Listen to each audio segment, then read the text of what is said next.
Isaac and his mother lived alone in a small house on a hill.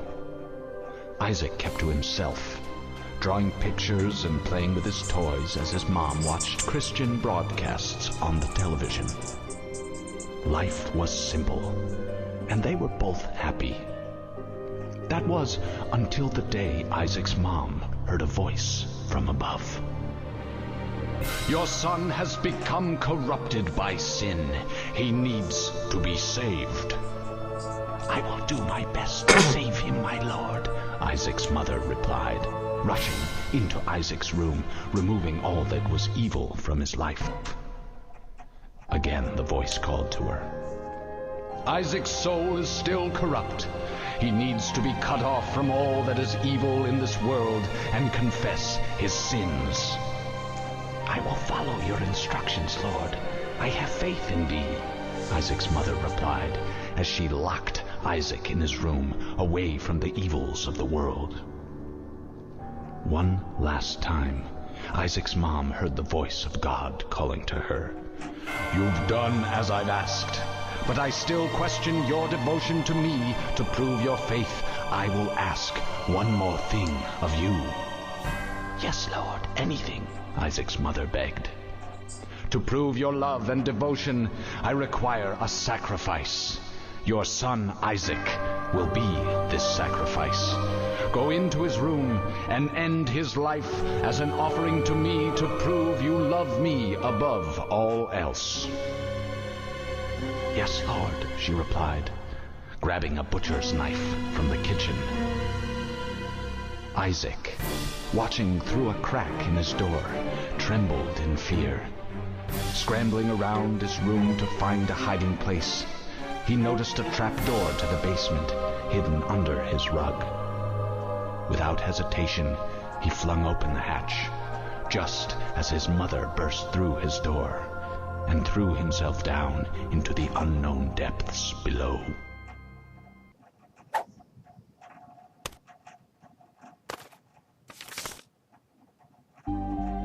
Wow, what a great story.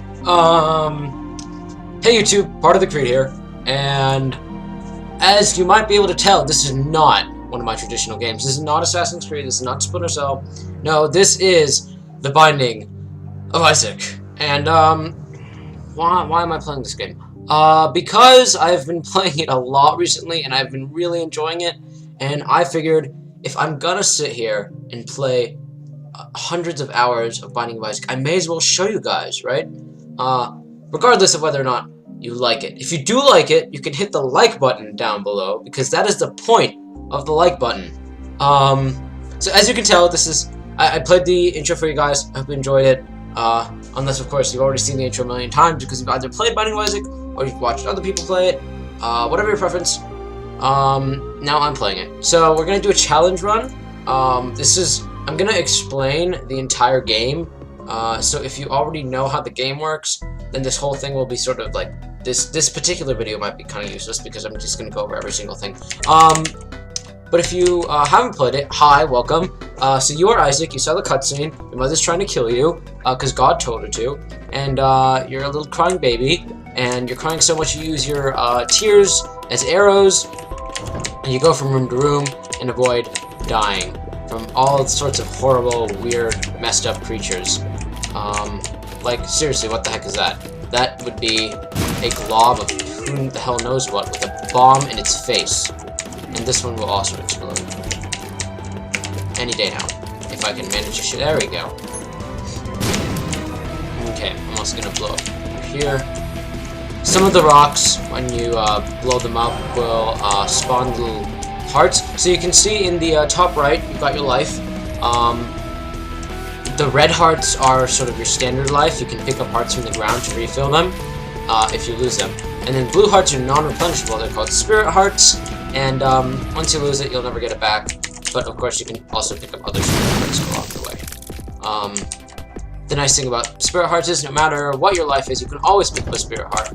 Whereas with the red heart, if you have full health, then it's useless. You can't do anything with it. Right, so I mean those creatures are pretty messed up too. I mean there's spiders and headless beings and all sorts of stuff. I mean, look at this. This thing has blood coming out of its neck that can hurt you. Seriously, though. Edmund McMillan, who I may be mispronouncing his name. I don't know. I've only sort of glanced at his name. I didn't take the time to think, how do you pronounce his name? Pretty messed up guy. I saw I don't want to call it an interview because it wasn't. This is a treasure room. And that's an ability.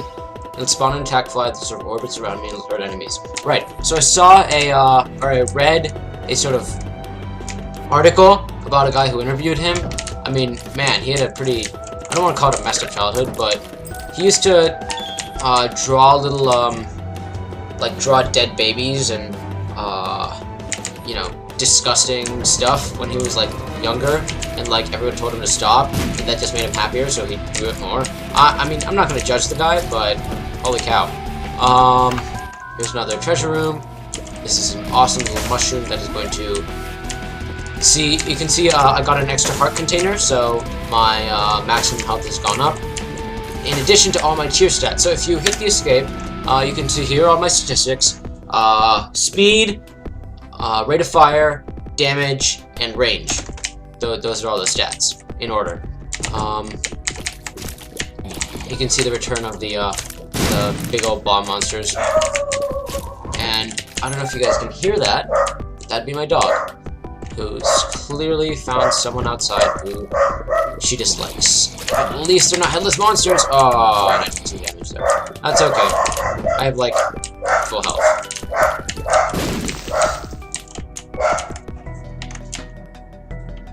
Anyway, that's a blood bank. We'll get back to that later because I have a lot of hearts lying around. Ow. And I lost another spirit heart. So these things are annoying little critters. Oh my god. I'm taking damage left and right. And so, so in terms of collectibles, you can see I've collected a few things here and there. I've collected coin pieces. That's, you know, that's money. What the hell did you expect it to be? I've collected keys, which you can see opens the treasure rooms, and I've collected bombs, which you can plant in different places. You can use them offensively against enemies. You can see I blew up that one rock that gave me the spirit hearts. You can blow up a lot of stuff. You can also find secret rooms with them, which I may or may not do on this floor. We'll see about that. This is a slot machine, because it looks like one. You use your coins, maybe you'll get some stuff, maybe you won't. I generally don't like playing that much. That's the boss room. We're gonna come back to that at the very end. So, how does this game work besides what you're seeing right now? So, there's a rock that has goodies in it. We're gonna, ooh. Oh, I don't have a bomb. What am I doing? Right, so, you play by the floors. Right now I'm in cellar. You can see it says XL. That's just because of the challenge I picked. But I wanted to pick this challenge instead of just going through the game normally, because if I go through the game normally, you guys will probably be even more confused. I do have D6, for those of you who know what I'm talking about. Right, so each floor has a bunch of rooms. You can see the map in the top left. This challenge makes the whole floor bigger, which is fine. I mean, it's not going to confuse you guys if you're new to the game. But at the very end of the floor, or you know, in the beginning, you can encounter the boss if you want. There will usually be a boss. On the bigger floors, there are two bosses, like this one. I'll get to the second boss in a second. And once you finish the boss, you go into a trapdoor into the next floor, sort of like a story. And you fight the next boss. Also, each boss will give you a little goodie right over here, like Mom's lipstick. Yeah, that's appropriate. Mom's trying to kill you, but let's wear her lipstick. Maybe look a little bit like her. And then you keep going until you get to the floor where you go and you fight your mom. And then hopefully you can, well, I won't spoil anything, right? So that was an HP up. It was dog food, because nothing like that to increase your HP. This is the deal with the devil room. You can actually exchange heart containers to get other upgrades. So I'm gonna, There we go. Take the pact. I'm not gonna go for the guppy's head. So now I have 3 heart containers. I look like a badass, and I shoot. Oh, I don't shoot red tears. I will soon. Once you get your damage up a little more, then you start shooting red tears, which is pretty cool. I'm not exactly sure whether or not that's supposed to specifically be blood or it's just like badass tears. Okay, we're gonna play the blood bank, and it's immediately gonna give us an IV bag, which to us is actually pretty useless. I was hoping, so when you play the blood bank, you saw right there when I used it once, it took away half a heart container, or sorry, it took away half a heart, not the container itself. And then it'll usually give you coins, and you can keep playing it until it blows up.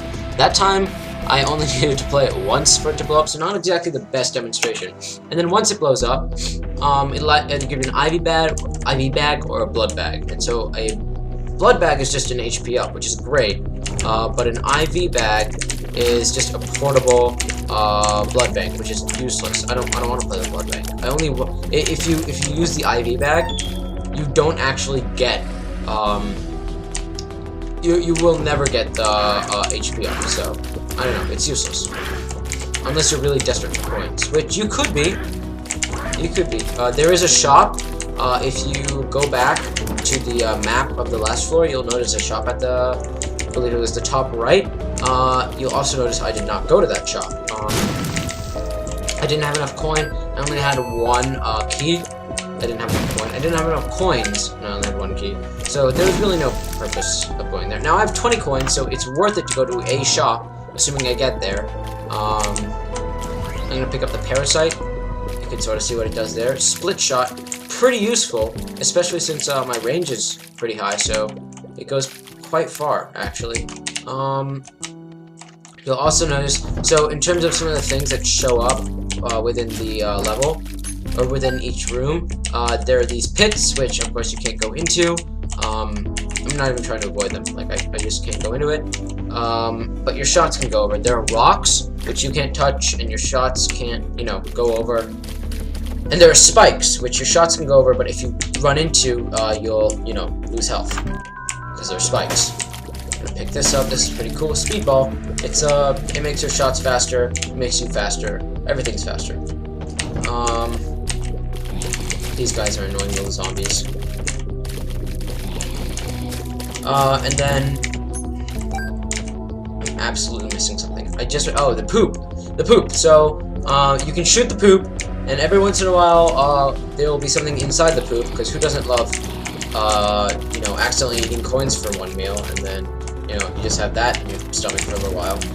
These guys are annoying. You can only shoot them when their heads are up. Let's go in here. Oh, I have no coin. I used it on the last treasure room. That's okay. We'll probably find a coin somewhere. Like, there's a coin right here, but I'd have to use a bomb to get it. You can blow up the rocks, and they will sort of make a bridge over that that hole gap. But we'll see. If I get more bombs later, then maybe I will. But otherwise, I'm not sure if that's an effective thing. Especially because there's a blue rock with a little X on it. That means that it'll spawn goodies if I destroy it. Like, maybe more bombs, maybe spirit hearts, and maybe keys. Ow. Obviously, I took multiple damages. That's exactly the way to put it. Look, there's another bomb. So, I'm gonna blow this up. I got some spirit hearts. That's good, but not great.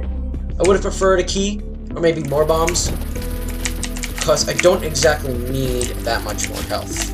I do have a lot of health. I mean, lots of spirit hearts, lots of hearts, and you can see I am pretty much running through this. So I have another bomb. I'm gonna go ahead and exchange that for a key, and then go into the shop room. So the shop is exactly what it sounds like. You can get bombs, keys, hearts, spirit hearts, or abilities, or pickups. Really, a lot of things. Or there's a chance you might end up having to fight a mini-boss like Greed right over here. I absolutely called that. Greed sucks. I hate Greed. For some reason, I always manage to take damage from him, and I don't even know why. Like, I don't know. There's ones like the guy whose heads pops up, and those are easy. But Greed is hard, and they have that, like, they shoot 3 of those 3 bullets, And I don't know. It's the same attack, but for some reason I always take damage on greed.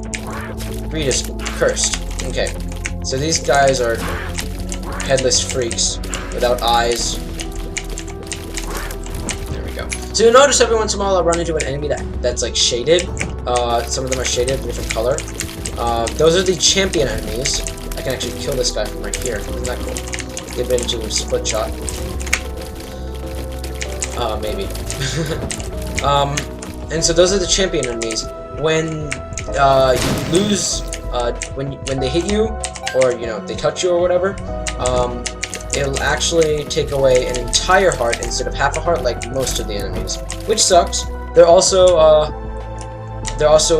little more. They have more health, so they take more shots to kill, but that's okay too. These are the knights. You can only kill them from one side, as is implied by their biological makeup. I mean, that's the correct term, right? So we're blazing through this. It's not too difficult, at least for me. When you first start the game, especially if you have bought the DLC like I have, I mean, if you're gonna buy this game, don't buy the DLC. Not until after you've beaten the game on regular, because the DLC will make it harder, and there's no way to turn it off unless you go and buy, like, or not buy, download third-party software, which I actually did.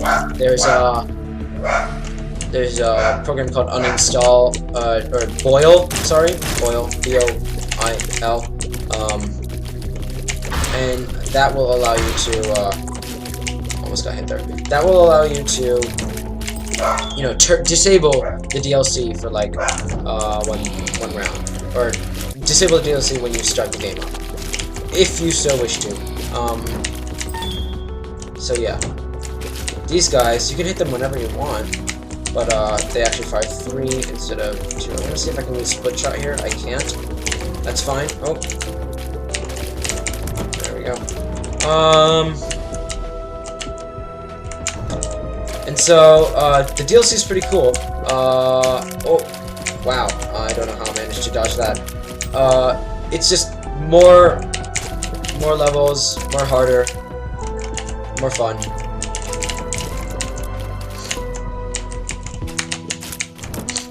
So there's our first boss room. I can't really think of anything else to do. We've been to the shop, we've been to the 2 treasure rooms. So let's just go in here and fight Pestilence. No, I just noticed I've been skipping a lot of the animations. It's almost become a habit now, just because I've seen all of them so many times, but I'm going to try to stop doing that from now on, just for you people who have never played this game before, because, you know, they're cool. So, I mean, that looked easy, but trust me, when you're first starting to play the game, it's hard as hell. Fight against it. This is Little Chad. He's going to be pretty useless to us, at least the thing he drops.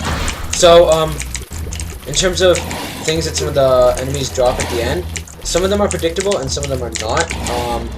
Like Little Chad will drop, or sorry, Chad, I'm saying this wrong every time. Chad will drop a Little Chad every time you beat him, which will give you like little half hearts. Oh, this is Krampus. Say hi. He sucks. Sometimes, I'm having a good day, I can destroy him without taking too much damage, but other times I just do terrible. Yeah. So, what's the deal with Krampus? So you can see I walked into a deal with the devil room, and usually that will give you, you know, the deals with the devil, like the pact that I took before, but occasionally you'll have to fight Krampus, and he will give you a lump of coal. What does the lump of coal do? Well, I want you to look very carefully at the shot. It actually gets bigger as it goes along. You can't really tell, but trust me, it does. I promise. Right. We could go into the 3 rooms we have missed so far, but I really don't feel like it. So we're gonna move on, and it's gonna freeze because I tried to skip the animation. I told you guys I'd stop skipping the animation, and I fucking didn't. Okay, that's okay. So these things are annoying as fuck. Okay, god dang it. So, the heads, you can't actually damage, but they will run into you and hurt you. Instead, you have to kill their heart counterparts. This guy's not too hard unless there's rocks everywhere. Let's see if we can... There we go. Okay, luckily the bomb fly ran into the spike on his own. These guys are a lot like the Little Chad. Or, not Little Chad, they're a lot like Larry Jr. I haven't even shown you Larry Jr. What am I talking about? I'm talking about things you guys don't understand, unless you've played this game before, in which case, you're just sitting here going, why does he have to explain everything? That's okay. Oh my god, okay, so this is really, really annoying. Obviously, because of the rocks, I can't actually hit those hearts from certain angles. Ow. Alright, so the hearts will shoot things. This is the library. Say hi. It will give you... It will display 2 different books. Let's see. Book of Anarchy, or sorry, Anarchist Cookbook. I say that every damn time. It's called the Anarchist Cookbook. It will spawn bombs everywhere, which is sort of useful, but not as good as Book of Shadows, which will give you a shield when you use it, and maybe I'll use it now, just so that this level is easier. So you can see nothing can damage me. Oh, there we go. This is a pill, so pills can have good or bad effects, or they can be little abilities like bad gas, which isn't an effect, it's just a thing. When you use bad gas against an enemy, then it'll give it like poison, and so it'll slowly start seeping away its health. But that's about it. This is Game Kid. When you use it, you can, destroy enemies for free, but really not that useful. It's okay. I mean, it'll take out a boss a lot quicker, but I mean, that's what Book of Shadows is for, right? We don't need that. So these guys look really easy because all they're doing is following me, but they will shoot those little bombs at you when they feel like it. We're gonna go and fight the first boss now because we feel like it. Oh, they take some damage there.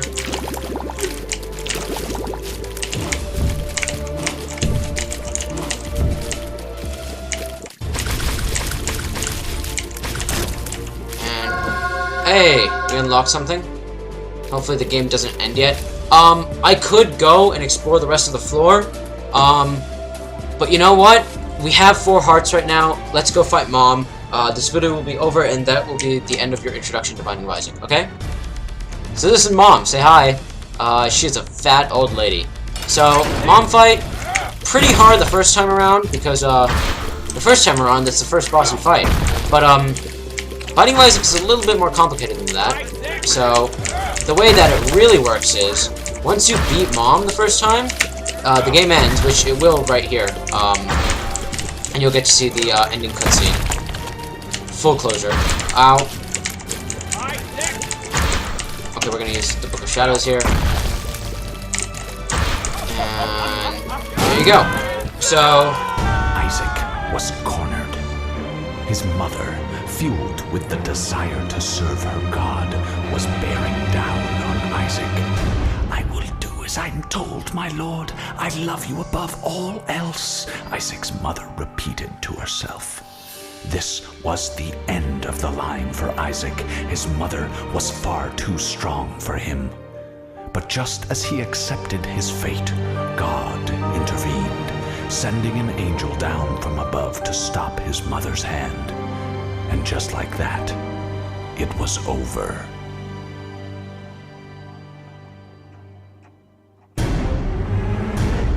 So obviously, the game doesn't just end there. Yeah, so that is Binding of Isaac. You can hear and watch the credit scene. But, if you guys like this, definitely let me know, because I'm going to be putting more videos out anyway, regardless of whether or not you like it.